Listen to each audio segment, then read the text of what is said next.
Hey y'all, it's me Alex. Today I am going to do my January and February favorites video. So I'm not doing like monthly favorites this year since I am on a low buy. I feel like I'm not gonna have like enough new stuff to say that I love every single month. Like, I just don't think that'll be enough. But I do think that maybe every 2 months I'll show y'all some stuff that I've been enjoying. Not just like makeup, but like Bath & Body and skincare and fashion and miscellaneous. Don't have a lot of miscellaneous right now, but I'll do fashion. So I have like some stuff right here and I have been wanting to just like do a little bit more of a chatty video like this anyway. So I am gonna get started. The first section I'm going to go into is the makeup products. The first thing I'm going to say is what I'm wearing on my eyes right now, and it is the Pinky Rose Cosmetics Exotic Peacock palette. I just posted my 3 looks 1 palette with this palette last Friday and I did like a little review. This is what it looks like if you haven't seen it already. Just absolutely gorgeous. This is just such a beautiful color scheme. If you know me, you know that I'm the kind of person who loves greens and blues and purples, so this was honestly just such a good purchase. It retails for $25. I got it from Riley Rose in, I don't even know where that mall was located. It was like a half hour away from me. Anyway, right now I'm wearing literally just like Risque in my crease, Discreet on my lid, and Erotic in my inner corner. And I just have like a white shadow on my brow bone. And I think that this is so pretty. Risque is actually probably my favorite shade in this whole palette just because I love like a grungy, pukey green. I also love like Lovesick and Discreet. Just like all of like the greeny blues are just gorgeous. And I love this too because a lot of like greens and blues and purples are really difficult to work with, end up being like really patchy and like difficult to blend, especially matte ones, and that has not been my experience with this palette. This palette has kind of given me a lot more creative freedom to do like the green and blue and purple looks that I love without having to worry of like if it's gonna blend out the way I want it to, which is really nice. So yeah, I've been able to come up with some really great looks out of this. I love all of the shades, even the shades that I don't care much for, like Wings and Honey are still shades that I use a lot. And this has just been so fun because since it's such an easy palette, I can just use it on a daily basis and come up with something really cool that I don't even have to think about that much half the time because all of these colors just go together that well. I'm also like obsessed with this packaging. I think that this is just like the cutest little like yellow and floral. I have a thing with like a combination of like a marigold yellow plus like florals. I love that kind of a pattern to me. I don't know. I don't know if that's like a me thing. I know that marigold color is like in for 2019, so like that's cool. But anyway, yeah. So the next thing that I've been loving is the Juvia's Place Saharan 2 blush palette. I've been lusting after this for a while, ever since like the summer when I broke in my Tarte Party blush. That was like literally my favorite blush of all time. I've been trying to like branch out in terms of blushes. This is influenced purely from Lacey of Spooky Lips and Fat Hips, just because I had heard her raving about this so much, and these are definitely like really bold blush colors. So I'm wearing B on my cheeks right now, which I really love because I love like a mauvey purpley blush. And Lena is also really pretty. It's just super, super pink and bright, so I have to be like really careful. I also love mixing Yara with like my gray eyeshadow, like the middle gray shade in the Shade and Light eye palette, and I use those together to kind of like contour my face a little bit, and it works really well. So I love those together. I've used Towel a little bit and a little bit of Zoba. Those are really pretty. I just haven't used them all that much, and I want to find a really good way to use Sola because this is just such a gorgeous like shimmery shade. I'm not sure if I could pull this off as a blush. This might be a little too dark for me, but like I think this could make a really pretty reddish pinky shimmery eyeshadow. It's so pretty. So I love this, and if you've been meaning to try one of the Juvia's Place like blush palettes, I recommend this one if you have like a fairer skin tone. They also have one for a deeper skin tone that the colors in it are so pretty. My problem in my life is that all of the blush colors that I like really lust after are definitely not meant for my skin tone. Like, I recognize that the Saharan Volume 1 blush palette would look awful on me. It would only work as an eyeshadow palette. I have those colors as eyeshadows in my collection, so I don't really need to get it, but also like it's really pretty. So their blushes are absolutely just beautiful. So it's really good. Also blush wipes, I fell in love with this Apocalyptic Beauty Femme Fatale blush topper thing. I like to wear this on top of like whatever blush I wear and like combine it with my highlight. I got this in my subscription box that I did a little unboxing and look featuring. This is just this really, I'm not going to open it because it's really loose. It's this like light pink shimmery loose blusher blush topper. For me it's a blush topper because I think if you're a bit more fair than me you could probably pull it off as a blush, but I can't. So I just like using this as combination with like my highlight and blush to just add a little extra pop because this is a little bit more glittery. Like honestly this is something that I did not expect me to like because I'm not a huge blush person. I'm not a huge like glittery highlight person. So this is very much both of those things. But I've discovered that it actually looks really good on me. I'm not wearing it today because I don't feel like it goes with my eye look or anything like that, but it is so pretty. And the last favorite I have is this Milani Color Statement Matte Lipstick in the shade Matte Beauty. This is what I'm wearing on my lips today. You might have seen this in my haul last December. And let me just show you the progress that I've made on this because I've worn this like every single day when I didn't know what to wear. I wore this and it is so wonderful. Like this is the first like lipstick that I've enjoyed in a long time. So I find that really exciting. And I do actually really love Milani's like regular lipsticks. I just haven't been a regular lipstick person in a while, but especially like when I'm up here because it's like New Jersey during winter, my lips are so freaking dry. This is really wonderful because even when I don't like put on my Burt's Bees lip balm or anything like that, this is still like pretty moisturizing. Like it doesn't ball up or anything weird like that. So it is really nice and it's just such a wonderful universally flattering color. Like there are very few colors that I could say is universally flattering, but I think this one actually comes close. Like this just goes with every single like look that I ever do and it's so natural but also like better than natural, so it's good. Now I'm gonna go into some like bath and skincare favorites. The first thing I'm gonna go into is this Trader Joe's Anti-Cavity Peppermint Toothpaste. I have been a Tom's of Maine girl for like years just because I didn't really know of any other cruelty-free toothpaste and my dentist kept getting mad at me because it didn't have fluoride in it, and so I needed to find something like that. I have some cavities that I'm gonna get filled in like a week. It's gonna be great. But my teeth were always so sensitive, and even though like I did all of the good things of like brushing my teeth and taking care of myself, they still like had cavities, and it also just felt really weird. Ever since I've started using this, my teeth feel smoother and they're much less sensitive because this does have fluoride in it. And it also has baking soda, which gives it like a weird texture and aftertaste, but my teeth look so much nicer. Like, and this is like cheaper than the Tom's of Maine toothpaste too. It's kind of a weird favorite. It's like, I love this toothpaste, but I do love this toothpaste. It's great. I have also been obsessed with this Mad Hippie Vitamin C Serum. I use this on my face after I wash it at night, and it is just so wonderful. I wanted to get this because I wanted something that was like a little bit more brightening. It's cognac root, ferulic, and hyaluronic acid. I think the hyaluronic acid does like lessen like dark spots and like acne scars. I wanted this for the acne scars, and I also wanted my skin to have like a little bit of a glow to it. It has like anti-aging properties, but I don't care as much about that because like I'm 22. Like, I recognize that the one philosophy lady in Ulta did tell me like a year ago that it's never too early to start on anti-aging, but I think there's definitely a time when it's too early to start on anti-aging. So this is cruelty-free. It's like $33, I think. So it's like a lot for this tiny little bottle, but I only use like 3 drops a night, and I've had this ever since like December. So this has been really good for my skin. My skin feels like so much brighter. My skin can get really dry during the winter, and it hasn't as much this winter, which is like delightful because I like my makeup to just like go onto my face and I don't have to worry about it, and I don't with this. And like I don't have as many acne scars. It just feels better on my face, you know? I also have 2 favorites from Lush that I don't have with me because they're like the naked products, and I've used them a couple times, so they're starting to like look a little weird, so I'm gonna put some clips up. The first thing that I'm like obsessed with is their Seanik shampoo bar. I really wanted to try a shampoo bar. I was really hesitant because my hair is so thick that I didn't know if that would work for me. But I talked to my friend Rick, who he has like thick curly hair, so I asked him like if he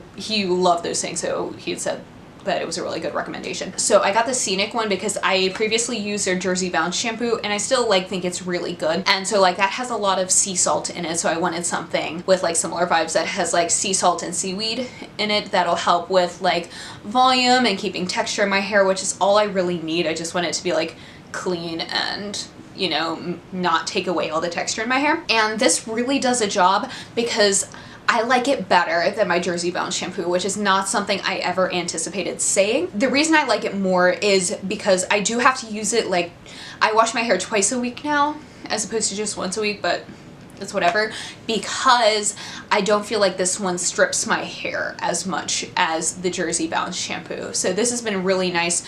My hair still feels like extremely clean when I wash it, so it has that same effect that the Jersey Bound shampoo, where it like just takes all of the grossness out, like no worries, no after like residue or anything like that, but it doesn't strip it as much. I don't feel like I need to use my color conditioner as much. I don't have to color my hair as often just because it doesn't really do that to my hair. I know technically none of the Lush shampoos are supposed to take the color out of your hair, but I definitely felt like the Jersey Bound shampoo might have done it a little bit more than like most other shampoos. So this one I think is a lot better for the color of my hair. It also is kind of like a bluish green bar, so maybe that has something to do with it a little bit. But anyway, it's really good and I'm happy that I found something packaging free that works for my hair. I'm not sure if I'm gonna try a conditioner bar yet. So this might be kind of a pipe dream, but I would love to figure out a way to like DIY a color conditioner bar. Not sure if that's possible, but if I figure it out, I'll do a video on it. And the last Lush product slash like Bath & Body product that I've been loving is their Teetotaler like solid skincare cleanser thing. They recently came out with a whole bunch of like solid skincare products and I wanted to try one of their cleansers because I'm trying to move away from makeup wipes. With this I still use my makeup wipes first and then I go over my face with this Teetotaler cleansing balm bar thing because, you know, I don't think that one is meant for makeup removal, so I'm gonna keep looking around, but I do a double cleanse no matter what anyway. So this one has tea tree oil in it. It's just like this solid circle of like tea tree oil and like some other stuff in it. All I know is the tea tree oil.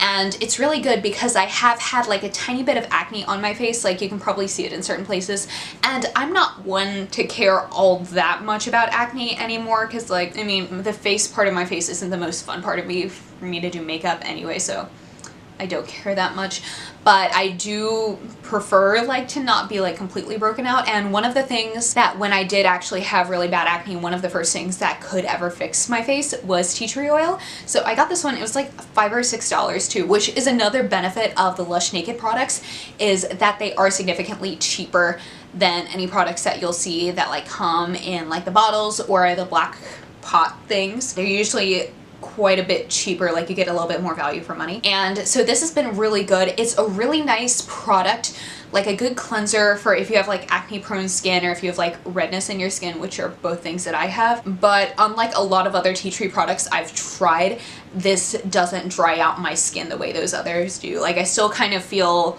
like semi-moisturized after I use that. So I think that's really, really nice for them. And the next category I'm going to go into is fashion.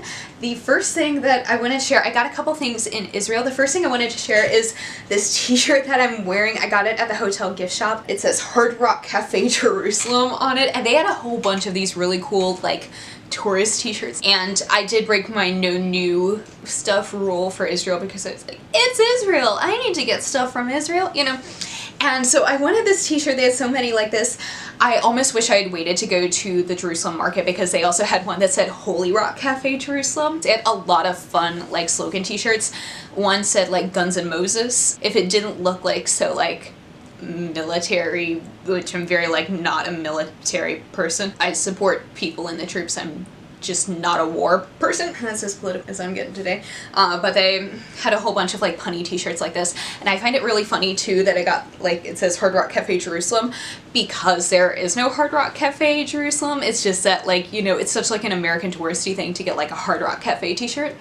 So I thought that was super just like cute and funny, and I love this. And also I like the t-shirt material is like really soft. This might just be like a standard size medium. I wish I had either gone like a size smaller or a size bigger so that it could be either a little bit more fitted or a little bit more like loose and baggy, as opposed to like this is just kind of in between, but I wasn't sure if it was like women's or men's sizes. So I love ironic t-shirts, and so I have this one. The other fashiony thing that I got from Israel that I've been loving is this pair of pants. I'm not wearing them today, but I got these in the Jerusalem market as well, and they are so comfy. I've been wanting to find like a pair of wide leg pants. These are so comfortable. I will say that I did have to fix them in the crotch because like I wore them once and it like split down here, but considering I've like fixed it and I've washed it like twice and it's held up, so my sewing skills are better than I thought they were. This material is really nice and lightweight, so they're not like the best winter pants, although when I do wear them out during the winter, as if it's been any other season since I've gotten these, but when I do wear them out, I do just like put on a pair of leggings underneath it and it's like fine. It doesn't diminish the comfiness aspect of these,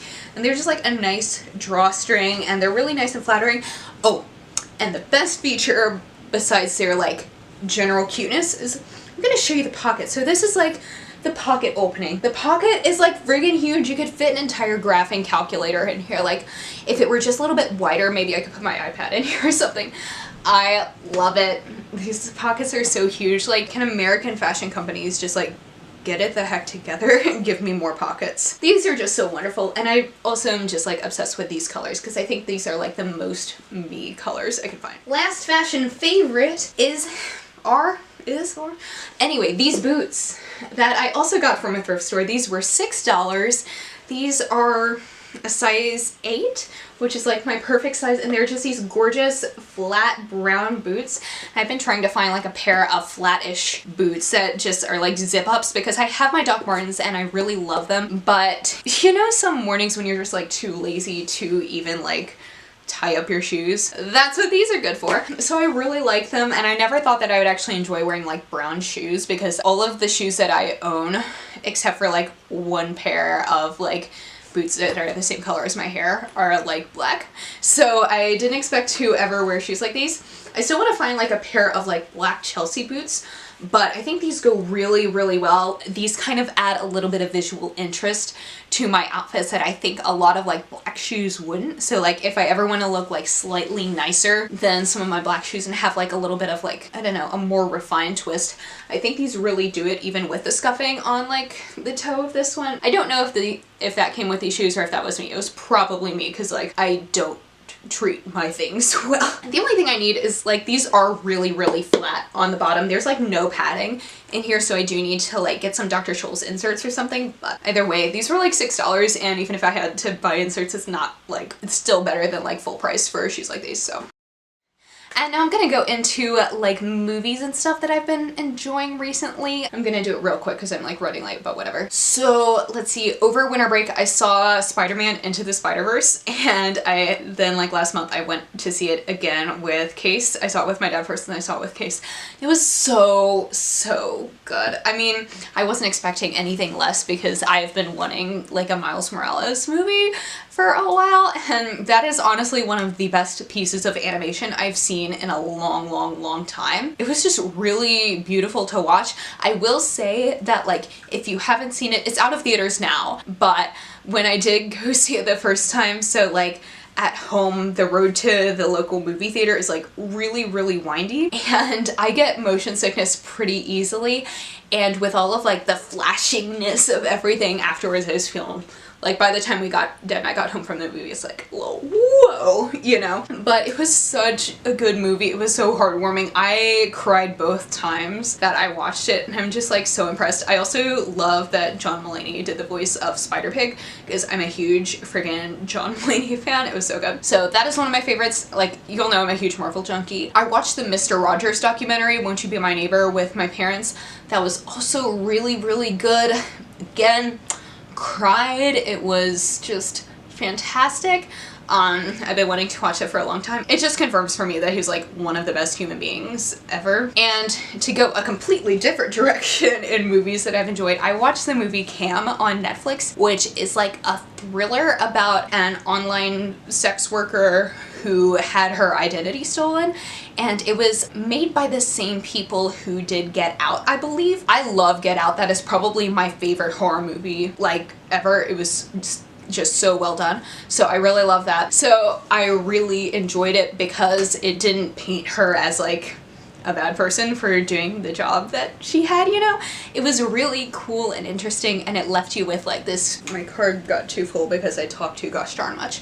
But it was just really good. It wasn't like jump scary, but more— what I was trying to say is not jump scary, but more just kind of like a thrillery type film. It was so good. And that one's on Netflix.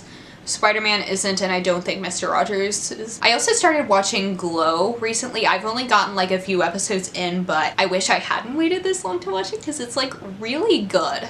I've been enjoying that one a lot. I know I'm like way late to the party on it, but I enjoy it. So I am running late for church. That is it for this video. Tell me what you've been loving in January and February of 2019 in the comments below. And yeah, that's it. Thank you so much for watching. Please be sure to give this video a thumbs up if you liked it, and subscribe down below if you want to see more videos from me.